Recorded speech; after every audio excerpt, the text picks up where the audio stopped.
तो आज हम इतिहास के पन्नों में थोड़ा पीछे जा रहे हैं, जी। खास तौर पर दक्कन में, जहां मुगल सम्राट औरंगजेब और मराठा छत्रपति संभाजी महाराज के बीच एक बड़ा टकराव हुआ था। बिल्कुल।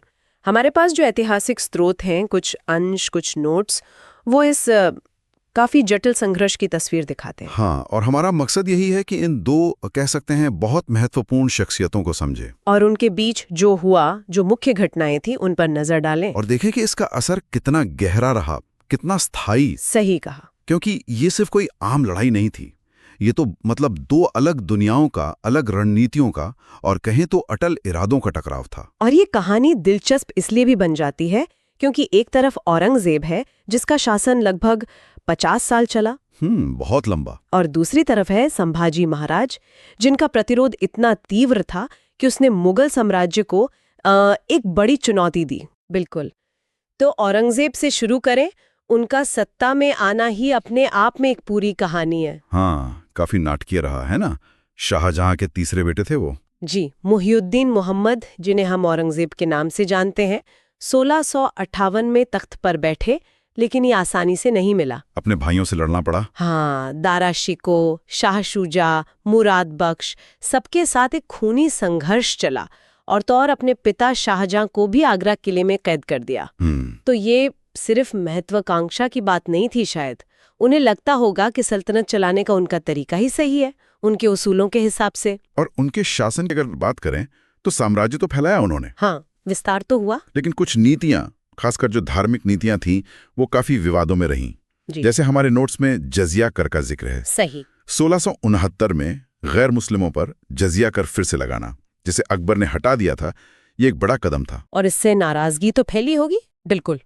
उनके शासन का जो बाद का दौर है, खासकर 1680 के बाद वाला, वो थोड़ी ज्यादा धार्मिक, सख्ती और दक्कन में एक न खत्म होने वाले युद्ध के लिए जाना जाता है। सारा ध्यान वहीं लगा दिया उन्होंने। और यहीं पर कहानी में एंट्री होती है छत्रपति संभाजी महाराज की। जी, शिवाजी महाराज के पुत्र 1681 में मराठा साम्राज्य के दूसरे छत्रपति बने। और उनकी भी कहानी कम दिलचस्प नहीं।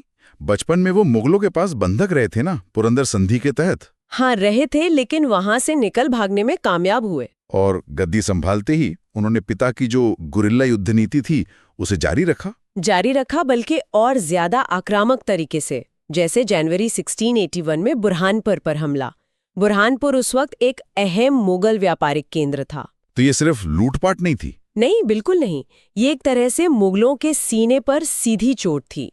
कहते हैं इसी हमले ने औरंगजेब को इतना भड़काया कि वो खुद दक्कन आने पर मजबूर हो गया। और आया भी तो कैसे? पूरी ताकत के साथ। सुना है करीब 5 लाख की फौज थी।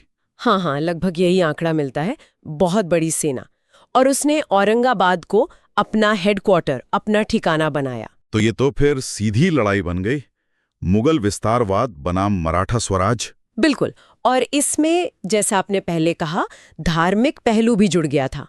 औरंगजेब की नीतियां एक तरफ और संभाजी महाराज का अपने धर्म पर टिके रहना दूसरी तरफ। इसने टकराव को और गहरा कर दिया। जी। और आखिरकार 1689 में संगमेश्वर में उन्हें पकड़ लिया गया, धोखे से। हाँ, नोट्स में मुकर्रब खान का नाम आता है, जिसने ये किया। शायद किसी अंदरूनी भेदिये की मदद मिली होगी। और पकड़े जाने के बाद जो हुआ वो तो बहुत भयानक था। हाँ, वो विवरण वाकई दहलाने वाले हैं। औरंगजेब ने इस्लाम कबूल करने को कहा। जी, प्रस्ताव रखा, जिसे संभाजी महाराज ने साफ इनकार कर दिया। और उसके बाद लगभग 40 दिन तक भयानक यातनाएं। जी हाँ, ऐतिहासिक विवरण बताते हैं कि यातनाएं बहुत क्रूर थीं, लेकिन संभाजी महाराज अपने धर्म से पीछे नहीं हटे। और अंत में 11 मार्च 1689 को पुणे के पास तुलापुर या कोरेगांव में भीमा नदी के किनारे उनकी बेरहमी से हत्या कर दी गई। औरंगजेब को शायद लगा होगा कि चलो, मराठा चुनौती अब खत्म। हाँ, शायद यही सोचा होगा, लेकिन हुआ ठीक इसका उल्टा। बिल्कुल। संभाजी महाराज की शहादत ने तो जैसे मराठों में बदले की आग जला दी। सही कहा। संताजी घोर पड़े और धनाजी जादव जैसे सेनापति सामने आए। हाँ, नोट्स में इनका जिक्र है। इन्होंने गुरिल्ला युद्ध को और तेज कर दिया। इतना तेज कि उन्होंने तुलापुर में औरंगजेब के अपने कैंप पर हमला कर दिया, कहते हैं औरंगजेब को खुद भागकर जान बचानी पड़ी थी उस हमले में। सोचिए, ये दिखाता है कि मराठा जज्बा टूटा नहीं बल्कि और मजबूत हो गया। बिल्कुल। औरंगजेब ने अपनी जिंदगी के आखिरी 27 साल दक्कन में ही बिता दिए। 27 साल? हाँ, बीजापुर जीत लिया, गोलकुंडा जीत लिया, लेकिन मराठों को वो कभी पूरी तरह कुचल नहीं पाए।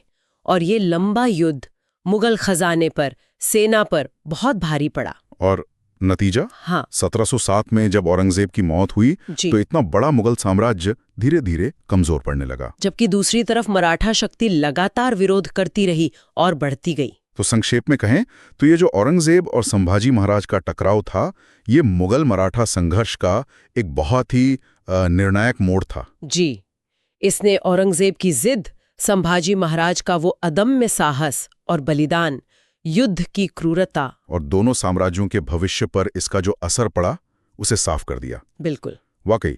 और ये सोचने पर मजबूर करता है, जैसे हमारे स्रोत बताते हैं कि दक्कन युद्ध ने मुगल संसाधनों को करीब करीब 30 दशकों तक निचोड़ा। हाँ, बहुत लंबा समय। तो एक सवाल मन में आता है कि अगर ये भारी संसाधन, ये सारा ध्यान दक्कन में ना लगा होता, मान लीजिए उत्तर भारत या कहीं और लगा होता, हाँ, तो क्या उस दौरान वहां का सामाजिक या आर्थिक विकास कुछ अलग होता?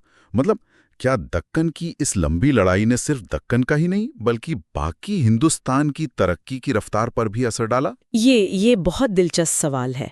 सोचने वाली बात है कि शक्ति संतुलन और विकास की दिशा शायद कुछ और होती।